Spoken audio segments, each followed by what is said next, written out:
as we recognize Assemblymember Luz Rivas as a continuation of our departing member ceremony from last week. Assemblymember Ramos, you are recognized for delivering remarks in tribute to Assemblymember Luz Rivas. Thank you, Mr. Speaker. Today I rise for my friend Luz Rivas, who works hard on issues for our state, from Pacoima to the capital.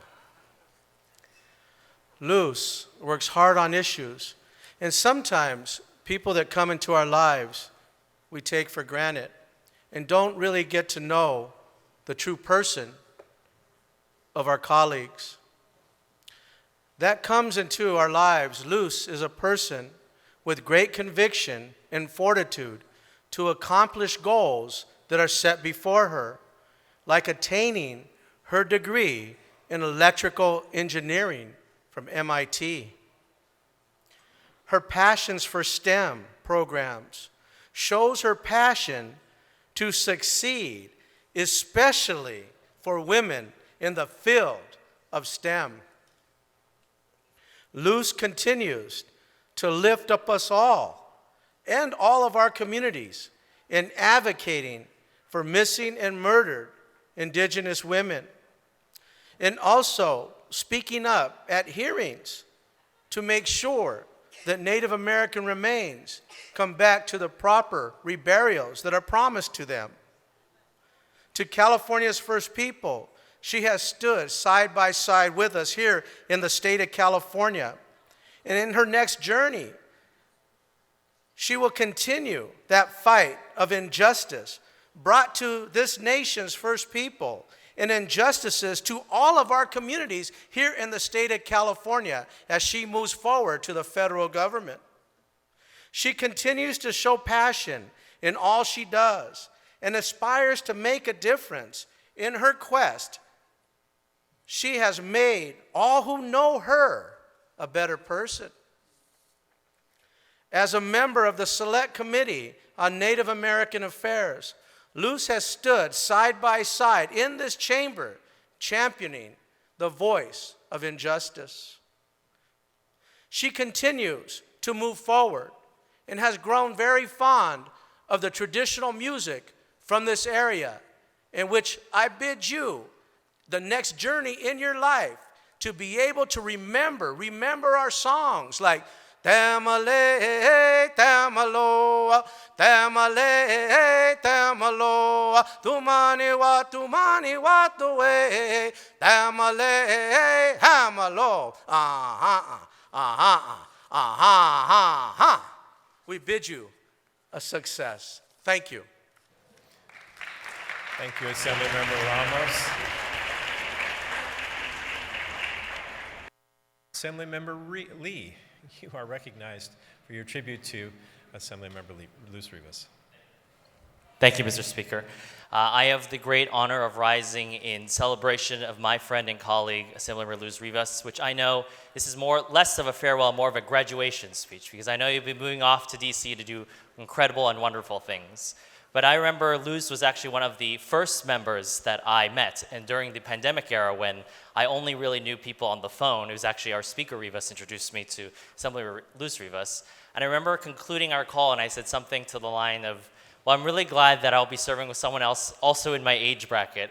And you laughed very hard because at the time, I never met you before. I'd only seen your photos online, and I thought we really were in the same age bracket. But you had gently reminded me, you said you take it, of course, you said you take it, but you gently reminded me that you had a very long and lustrous career already in public service, engineering, and of course you had gone to MIT, and you almost would have lived in the Bay Area, and perhaps we would have grown up in the same area as well. But I think a lot about the two L's that really have defined our relationship is how much I have learned from you and how much we've laughed together.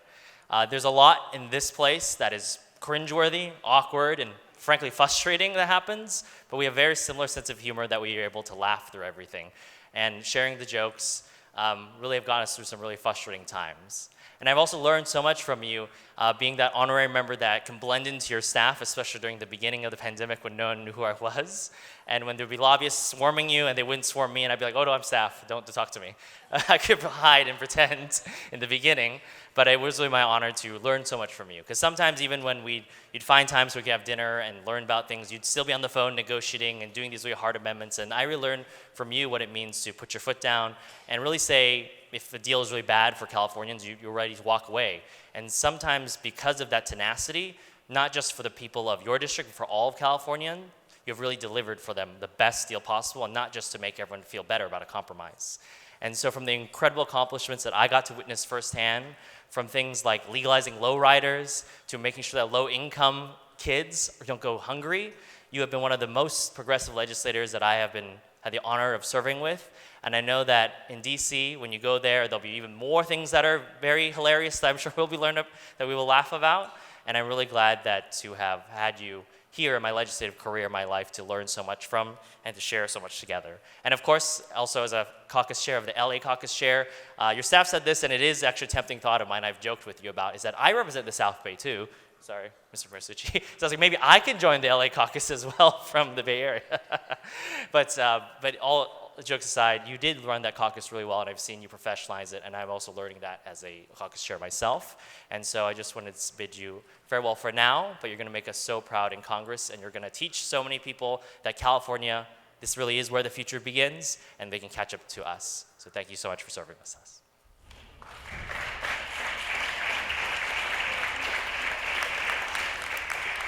Thank you, Assemblymember Lee. Assemblymember Rivas, you are recognized. Thank you, Mr. Speaker. I want to start off by thanking the member from Highland. He asked me last week what I wanted him to say, and I said, I want you to sing for me, and he actually did. So thank you so much. That means so much to me. We came in together, and out of my class, James and I have remained very close. And I have watched him grow as a leader and lead us, and have learned so much from him on Native American issues. So I want to thank you for teaching me everything that you've taught me, and for being a partner on a lot of issues. Him and I aren't very similar ideology. If you looked at our votes, we're probably night and day sometimes. But him and I sit down and talk. Out of everyone in this caucus and in the assembly, I've had more and more conversations with him about issues and bills, and I really have appreciated his friendship. True gentleman. Thank you. I want to also thank the member from San Jose. Thank you for being an honorary staff member in my office. I have a member that's also a staff. But thank you for your thoughtful remarks. Your friendship means a lot to me, too. First, I want to acknowledge Speaker Rendon for his trust in me and for appointing me as chair of Assembly Natural Resources Committee. During my time as the chair of Resources, we made significant progress on some hard-fought issues that I was in the middle of nights and hours. But it assured that California continued to be a global leader on climate policy. And now that I'm going to DC, I recognize that even more, the work that we have done, especially on climate. The world knows about it, and they're following California, and I'm very proud of that, and to have been able to serve in that role. My team and I worked late nights, long hours, and I didn't always make everyone happy, but I'm sure we all can relate to that. You don't come here to make everyone happy. You're here to do the right thing for Californians. But now that I think about it, I would also like to thank Speaker Rivas for pulling me off as chair of Natural Resources, especially in November. Perfect timing for me to prepare for my next role. But in all seriousness, I want to express my gratitude to each and every one of you here. Your friendship and support on both sides of the aisle has meant so much to me. I have learned so much from many of you through my 6+ years here in the State Assembly. But as my time ends here, it's bittersweet. I am excited about what's to come. I'm very looking forward to my next steps at the federal level, but I must admit that the thought of leaving the Assembly does fill me with some sadness. But I'm grateful for how being an Assembly member and interacting and the relationships that I've had here with many of you has really prepared me for my next role. I'm thankful to my amazing staff that I've had over the years. Many of the staff still work in my office. I have some that have been with me since day one for almost 6 years, and I'm very grateful for that, to have that continuity and their expertise in guiding me as a member. I want to start by thanking my Chief of Staff, Matthew Montgomery. Under his leadership, I really believe he's one of the best chiefs here in the building, and I'm lucky to have had him in my office. He has kept us moving forward with laughter, compassion, thoughtfulness, and dedication, and he's truly one of the best.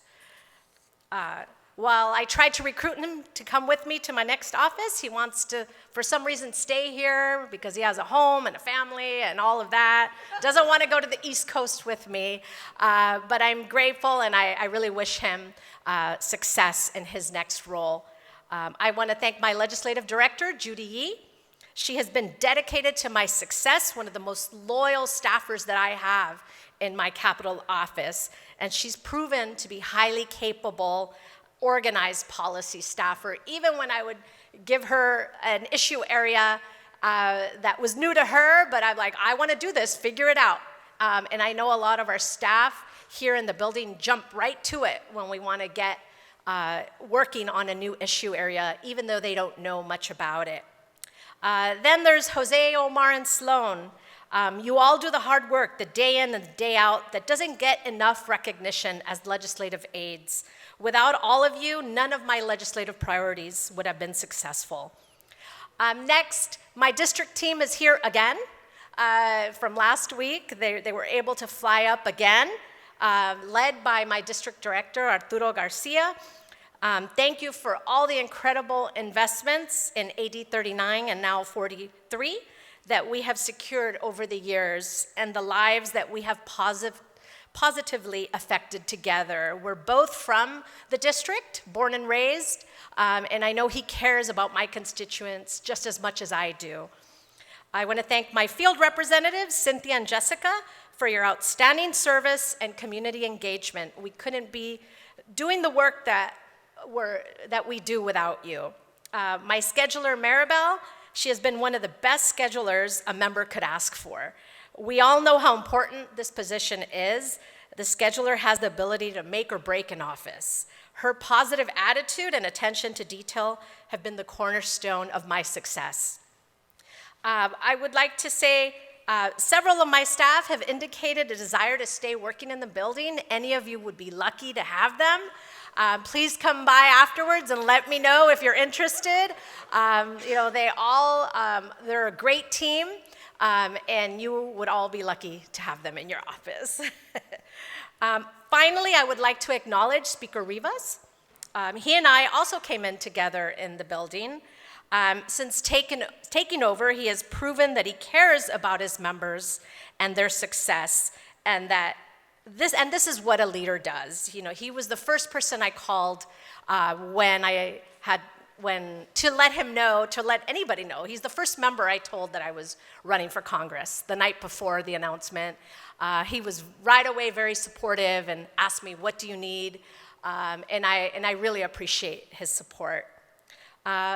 I would like to thank my constituents who elected me to represent them.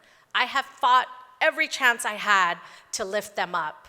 I'm from my district, like the member from Highland mentioned. I'm from Pacoima.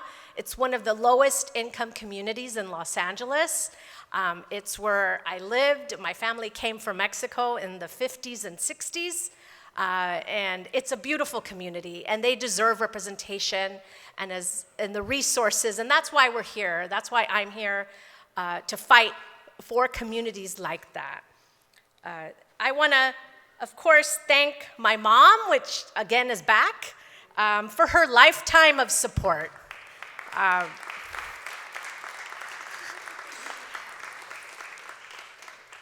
Women like her, immigrants from Mexico, don't always get the recognition that they deserve.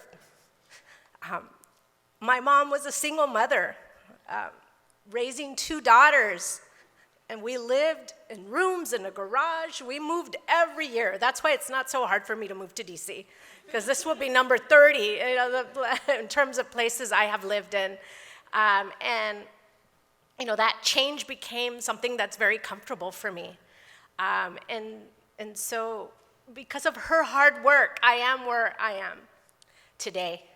And I really appreciate it. Like I said, women like this do not get the recognition that they deserve. They never get the awards. They never, all of this recognition.